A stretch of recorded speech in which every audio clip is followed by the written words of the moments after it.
जय श्री कृष्ण, राधे राधे। आज हम आपको सुनाएंगे परिवर्तनी एकादशी व्रत की कथा। भाद्रपद माह के शुक्ल पक्ष की एकादशी को ही परिवर्तनी एकादशी कहा जाता है। दृक पंचांग के अनुसार इस साल 3 सितंबर को परिवर्तनी एकादशी का व्रत रखा जाएगा। इसे जल झूलनी एकादशी, पद्मा एकादशी भी कहा जाता है। इस दिन विष्णु भगवान जी के वामन स्वरूप की पूजा होती है। मान्यता है कि इससे साधक को मोक्ष की प्राप्ति होती है।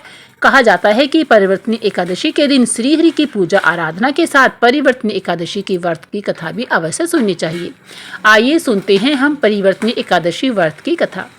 इस पावन कथा को जो भी हृदय से सच्चे मन से विश्वास के साथ सुनता है, उसकी हर इच्छा विष्णु भगवान जी जरूर पूरी करते हैं।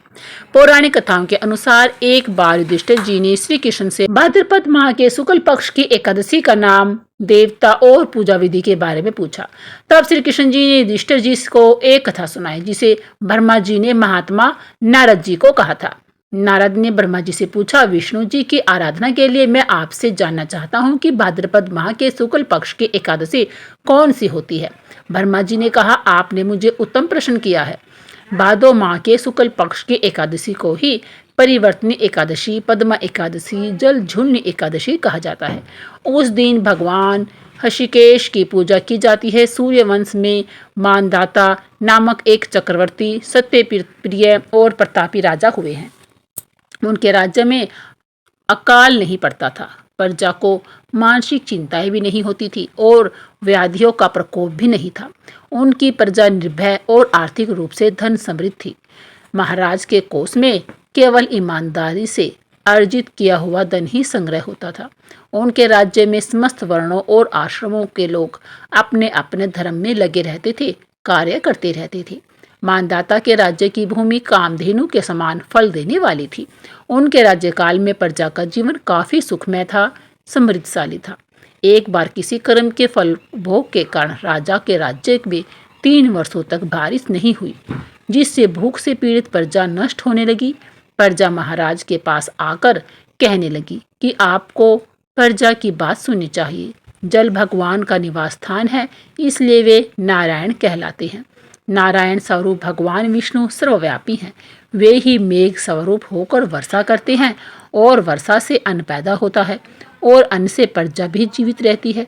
महाराज, इस समय अन्न के बिना प्रजा का नाश हो रहा है, अतः कोई उपाय कीजिए जिससे प्रजा भूखी न मरे और प्रजा का नाश ना हो। राजा ने कहा कि आपने सही कहा है। अन्न को ब्रह्म कहा गया है। अन्न से ही प्राणी जीवित रहता है। पुराण में भी विस्तृत रूप से वर्णन किया गया है कि राजाओं के अत्याचार से प्रजा को पीड़ा होती है, लेकिन जब मैं विचार करता हूँ तो मुझे इसमें मेरे कोई अपराध नजर नहीं आते। फिर भी प्रजा के हित में पूरा प्रयास करूंगा, ऐसा निश्चय करके राजा मानदाता कुछ व्यक्तियों को साथ लेकर और भगवान को प्रणाम करके वनों की ओर निकल पड़े। वहां मुनियों और तपस्वियों से मिले। एक दिन उन्हें ब्रह्मपुत्र अंगिरा के दर्शन हुए। उनको देखते ही राजा ने दोनों हाथ जोड़कर मुनि के चरणों में प्रणाम किया। मुनि ने भी राजा का अभिनंदन स्वीकार कर लिया और राज्य के बारे में पूछा। राजा ने प्रजा का हाल बताकर मुनि के स्वास्थ्य के बारे में पूछा। मुनि ने राजा को आसन और अर्घ्य दिया। मुनि ने राजा के आने का कारण पूछा तो राजा ने बताया कि मेरे राज्य में सब कुछ अच्छा चल रहा था, लेकिन किसी कारणों से वर्षा का अभाव हो गया है। बहुत सालों से वर्षा नहीं हुई है। इसकी वजह मुझे नहीं पता है। ऋषि अंगिरा बोले, सतयुग सबसे उत्तम युग है। इसमें लोग परमात्मा के चिंतन में लगे ही रहते हैं। इस युग में केवल ब्राह्मण ही तपस्वी होते हैं, दूसरे लोग नहीं। तुम्हारे राज्य में एक शूद्र तपस्या करता है और इसकी कारण वर्षा नहीं हो रही है। तुम इसके प्रतिकार में यज्ञ करो, जिससे यह दोष शांत हो जाए। राजा ने कहा, मुनिवर, एक तो वह तपस्या में लगा है और उसका कोई अपराध भी नहीं है, इसलिए मैं उसकी तपस्या में अवरोध नहीं उत्पन्न करूंगा। आप दोष को शांत करने वाले किसी धर्म का उपदेश कीजिए। फिर ऋषि ने कहा कि ऐसी बात है तो एकादशी का व्रत करो। भाद्रपद माह के शुक्ल पक्ष की पद्मा, जल झेलनी और परिवर्तनी नाम से एकादशी होती है। इस व्रत के प्रभाव से निश्चित ही समस्या का हल मिलेगा और तुम अपनी प्रजा और परिवार के सदस्यों के साथ इसका व्रत कर सकते हो। ऋषि का ये वचन सुनकर राजा वापस अपने महल को लौट आए और चारों वर्णों के प्रजा के साथ मिलकर भादो माह के शुक्ल पक्ष का पद्मा एकादशी का उत्तम व्रत रखा। इस व्रत से राज्य में बारिश होने लगी और हरी भरी खेती से पृथ्वी सुशोभित होने लगी। प्रभु श्री कृष्ण जी ने कहा कि युधिष्ठिर, इस कारण पद्मा यानी कि परिवर्तनी एकादशी व्रत को करना चाहिए। इस व्रत कथा को पढ़ने और सुनने से व्यक्ति के सभी पापों का नाश हो जाता है। भाद्रपद शुक्ल एकादशी की पौराणिक कथा इस प्रकार से है। यह कथा हमें जरूर सुननी चाहिए। युधिष्ठिर कहने लगे कि हे भगवान, भाद्रपद शुक्ल एकादशी का क्या नाम है? इसकी विधि तथा इसका महात्म्य कृपा करके हमें अवश्य सुनाइए, जिससे सुनने से हमारे लाखों पाप नष्ट हो जाते हैं और हमारे पुण्य कर्म उदय में आते हैं।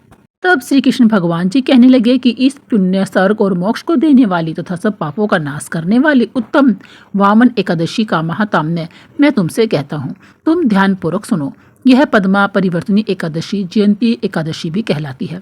इसका यज्ञ करने से वाजपेयी यज्ञ का फल हमें मिलता है। पापियों के पाप नष्ट हो जाते हैं। इससे बढ़कर कोई उपाय नहीं। जो मनुष्य इस एकादशी के दिन मेरी वामन रूप की पूजा करता है, उससे तीनों लोग पूज्य होते हैं। मोक्ष की इच्छा करने वाले मनुष्य इस व्रत को अवश्य ही करें। जो कमल नयन भगवान का कमल से पूजन करते हैं, वे अवश्य भगवान के समीप जाते हैं। जिसने भाद्रपद शुक्ल एकादशी को व्रत और पूजन किया, उसने ब्रह्मा विष्णु सहित तीनों लोकों का पूजन कर लिया।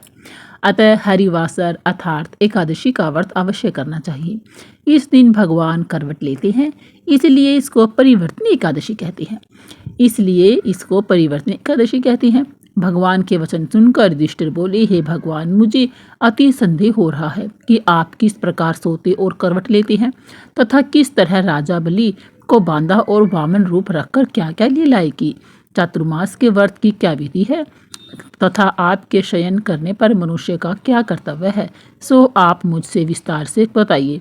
श्री कृष्ण कहने लगे कि हे राजन, अब आप सब पापों का नाश करने वाली कथा का श्रवण करेंगे। त्रेता युग में बलि नामक एक दैत्य था। वह मेरा परम भक्त था। विविध प्रकार के वेदों सूक्तों से मेरा पूजन किया करता था और नित्य ही ब्राह्मणों का पूजन तथा यज्ञ के आयोजन भी करता था। लेकिन इंद्र से द्वेष के कारण उसने इंद्रलोक तथा सभी देवताओं को भी जीत लिया। इस कारण सभी देवता इकट्ठे होकर सोच विचार कर भगवान जी के पास गए। बृहस्पति सहित इंद्रादिक देवता प्रभु के निकट जाकर और नतमस्तक होकर वेद मंत्रों द्वारा भगवान श्री हरि का पूजन और स्तुति करने लगे।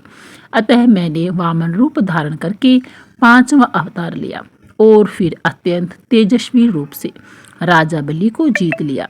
इतनी वार्ता सुनकर राजा युधिष्ठिर बोले कि हे जनार्दन, आपने वामन रूप धारण करके उस महाबली दैत्य को किस प्रकार से जीता?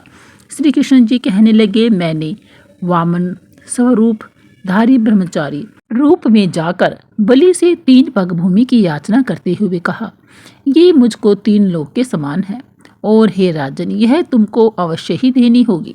राजा बलि ने इसे तुच्छ याचना समझकर 3 पग भूमि का संकल्प मुझको दे दिया और मैंने अपने त्रिविक्रम रूप को बढ़ाकर यहाँ तक कि भूलोक में पद, भुवरलोक में जंघा, सरलोक में कमर और महलोक में पेट और जनलोक में हृदय, यमलोक में कंठ की स्थापना कर सत्यलोक में मुख, उसके ऊपर मस्तक स्थापित किया।